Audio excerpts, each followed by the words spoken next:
بیٹیاں کتنی پیاری ہوتی ہیں. میں نے گھر میں بیٹھا تھا, فراغت تھی, تو مجھے اس کھیل کا نام نہیں یاد کہ بچے کیا کھیل رہے تھے.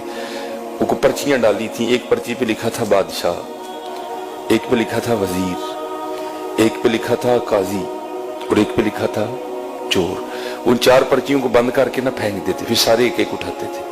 اب جس کے حصے میں بادشاہ کی پرچی آئی وہ بادشاہ بن گیا, جس کے حصے میں قاضی کی آئی وہ قاضی بن گیا, جس کے حصے میں وزیر کی آئی وہ وزیر, اور ایک حصے میں آنی ہے چور کی.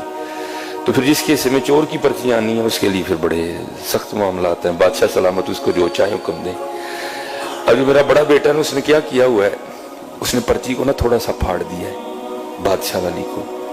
تو بیٹیوں کو نہیں پتا چل رہا کہ بڑا بھائی ہمارے ساتھ کیا کر رہا ہے, تو وہ بار بار بادشاہ بن رہا ہے. وہ بیچاری کبھی کوئی چور بن رہی ہے, کبھی وہ کسی کو کہہ رہا ہے میری جوتی پالش کرو, کسی کو کہہ رہا ہے. میں بیٹھا دیکھ رہا ہوں سارا. میں نے کہا یار ایک ہی کرنا ہے. میں نے کہا جی مجھے بھی کھلاؤ.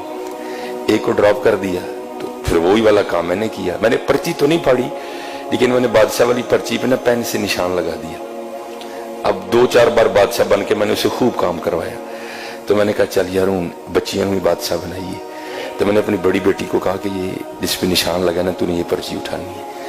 اب بادشاہ والی اس نے اٹھا لی, تو میرے حصے میں آ گئی چور والی پرچی.